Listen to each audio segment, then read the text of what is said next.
कहते हैं वरे गुरु भाई, यानी वरे न गुरु भ्राता। और महादेव के बारे में कम से कम भारत देश में बताने की जरूरत नहीं है।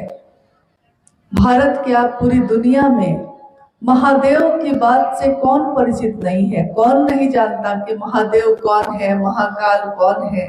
सब जानते हैं, लेकिन जानते तो हम बहुत कुछ हैं, समझते नहीं हैं।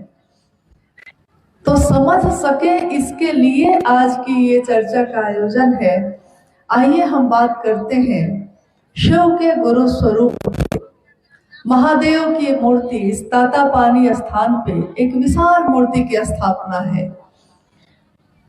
और महादेव स्वयं में इतने विशाल हैं, इतने विशाल हैं कि ये पूरी धरती, ये पूरी दुनिया ही उन्हीं का स्वरूप है, उन्हीं का रूप है। तो हम मानव जितनी बड़ी मूर्ति बना सकते हैं उनकी, बनाकर खुश होते हैं कि हमने बहुत बड़ी मूर्ति बनाई है, लेकिन ये पूरी दुनिया तो उन्हीं की मूर्ति का स्वरूप है। हम महादेव की पूजा करते आए हैं हजारों सालों से, कम से कम 6-7 हजार साल का इतिहास उपलब्ध है। उन 6000 सालों के इतिहास में हमने देखा है कि महादेव को अनेक नामों से पुकारा गया है धरती पे। कभी उनको रुद्र कहा, कंकर को भी शंकर मानकर पूजा करते हैं। यानी हमारी आस्था, हमारा विश्वास महादेव के लिए अटूट है। हमारी जड़ें हैं महादेव की शिष्यता के साथ जुड़ी हुई, लेकिन हमारे दिल में वो महादेव नहीं धड़क सके। आपने सुना अभी थोड़ी देर पहले शिव शिष्यता की पृष्ठभूमि, व्याप्ति और प्रयोजन पे भाई सोवेंद्र जी ने आपको बताया कि शिव के शिष्य का जन्म 31 अक्टूबर 1948 को हुआ इस धरती पे। महादेव जब अपना संदेश भेजते हैं, महादेव जब अपनी बात इस धरती तक पहुंचाना चाहते हैं, ईश्वर की बात लेकर कोई आता है इस धरती पे, तो एक मानव का तन का अवलंबन लेना होता है। क्योंकि अगर मानव के तन का अवलंबन, मानव के तन का सहारा नहीं ले, तो हम तो उस महादेव को जो इतने सूक्ष्म है, इतने सूक्ष्म है कि हम इन आंखों से उनको देख भी नहीं सकेंगे, इन कानों से उनको सुन भी नहीं सकेंगे। महादेव की बनाई हुई इस दुनिया में 5 तत्व हैं। उस 5 तत्वों को तो हम देख नहीं पाते इन आंखों से। हवा देखिए, हवा से हमारे प्राण चलते हैं, हम सांस लेते हैं, सांस छोड़ते हैं तो हमारा जीवन चलता है। यानी हवा तो हर जगह है, लेकिन हम इस हवा को देख नहीं पा रहे।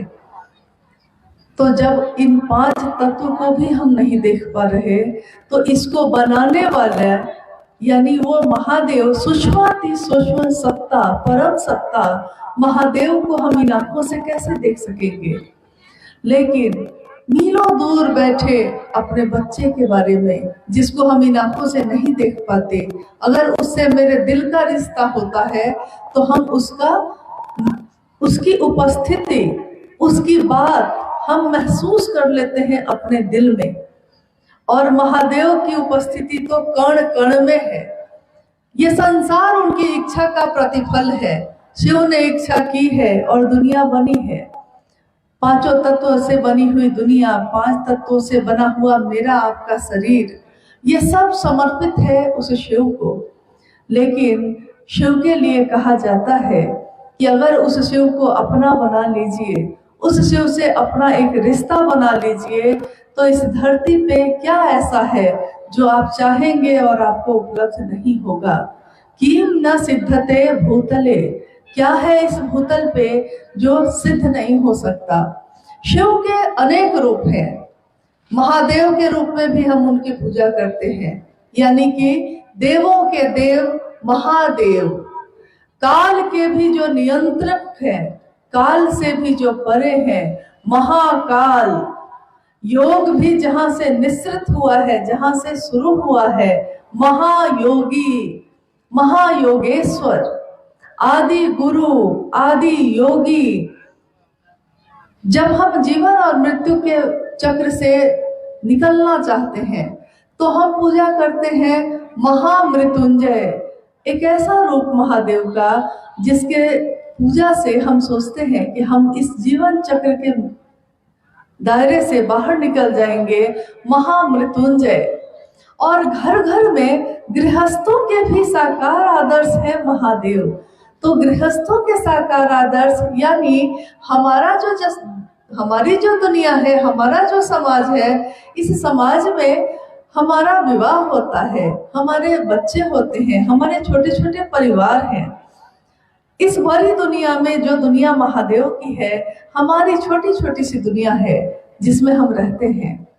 तो गृहस्थों के भी साकार आदर्श महादेव हैं। महादेव की तस्वीरों में हम देखते हैं कि महादेव बैठे हैं, माँ पार्वती बैठी हैं, उनके पुत्र गणेश बैठे हैं, उनके पुत्र कार्तिक बैठे हैं। लेकिन उन तस्वीरों में हम देखते हैं कि सब के सब शिव भाव में बैठे हैं। शिव भाव में यानी सबकी प्रवृत्ति अलग है, सबके गुण अलग हैं, सबकी सवारियां अलग हैं, अलग अलग कारण से पूजे जाते हैं। महादेव तो ईश्वरों के भी ईश्वर हैं, महेश्वर हैं। माँ भगवती शिव की इच्छा का प्रतिफल है, शिव की ऊर्जा, शिव की शक्ति है। शिव के एक पुत्र देवताओं के सेनापति कहे गए यानी कार्तिकेय, शिव के एक पुत्र गणेश जिनकी पूजा धरती पे होती है। किसी भी पूजा में प्रथम पूजा गणेश की होती है। देखिए, सबके गुण अलग, सबकी प्रवृत्ति अलग, सबका कारण अलग, लेकिन शिव के भाव में जब बैठे होते हैं तो सब के सब उसी तरह शांत भाव से बैठे होते हैं। यहाँ तक कि उनकी सवारियां जो हैं, महादेव की सवारी है बसहा बैल, माँ भगवती की सवारी है शेर, कार्तिकेय की सवारी है मोर, गणेश की सवारी है चूहा, और सांप तो शिव के गले में ही धारण है। और दुनिया में शेर बैल को खाता है, यानी भोजन है, उसका स्वभाव है कि भोजन है तो वो खा जाएगा। तो शेर बैल को खाता है, सांप चूहे को खाता है, मोर सांप को खा जाता है। लेकिन शिव भाव में जब वो बैठे हैं तो सब के सब अपना जन्मजात स्वभाव भी भूलकर बैठे हैं। हमारा आपका जन्मजात स्वभाव क्या है? शिव की शिष्यता हमारे आपके इसी जन्मजात स्वभाव को सामने लाने का माध्यम है। साहब ने कहा कि गुरु अपने शिष्य के सर्वोत्तम पक्ष को उजागर करते हैं, यानी आपका जो शरीर है, आपका जो मन है, आपका जो ये हृदय है, दिल और दिमाग है, इसमें सबसे सुंदर पक्ष क्या है? कोई यहाँ डॉक्टर है, कोई यहाँ नेता है, कोई यहाँ शिक्षक है, कोई घरेलू काम करता है, कोई किसान है।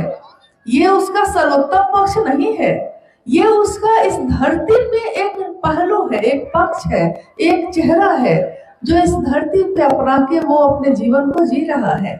लेकिन एक जीवात्मा का जो उसके शरीर में है, उसका सबसे सुंदर पक्ष, उसका सर्वोत्तम पक्ष क्या है? उसका सर्वोत्तम पक्ष है शिव हो जाना, शिव के जैसा हो जाना।